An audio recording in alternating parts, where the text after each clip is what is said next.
Bandara Internasional Juanda mulai bersiap untuk penerimaan kembali pelaku perjalanan dari luar negeri. Kantor Kesehatan Pelabuhan Kelas 1 Surabaya menjadi garda terdepan screening COVID-19, khususnya saat varian Omikron merebak di berbagai negara. Kantor Kesehatan Pelabuhan atau KKP Surabaya menyatakan proses screening pelaku perjalanan luar negeri sebenarnya bukan hal baru. Proses screening tetap dilakukan setiap hari meski penerbangan internasional Juanda ditutup sejak 15 September lalu. Tahapan yang dilakukan diantaranya pemeriksaan dokumen seperti hasil tes PCR dan vaksinasi serta pemeriksaan PCR ulang.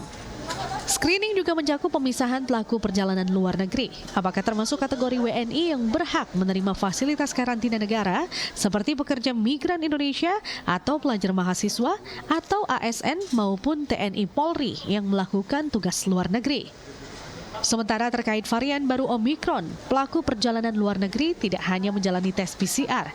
Sampel swab PCR juga akan dites lagi di laboratorium secara khusus untuk mengetahui variannya apabila seseorang dinyatakan positif. Sebenarnya Omikron itu perbedaannya kan hanya pada waktu proses pemeriksaan saja. Kalau yang situasi kemarin kita cukup melakukan pemeriksaan PCR yang dilakukan di laboratorium atau rumah sakit yang mampu melaksanakan kegiatan itu. Tapi untuk Omikron selain hanya memeriksa PCR, kalau ada hasil yang positif maka harus diteruskan dengan pemeriksaan yang kita sebut sebagai WGS atau Whole Genome Sequencing sehingga akan terdeteksi varian apa dari hasil yang positif tadi. Hingga Senin petang belum ada kepastian kapan Bandara Internasional Juanda kembali menerima pelaku perjalanan luar negeri. Wida Subianto, Andreas Wicaksono, Surabaya.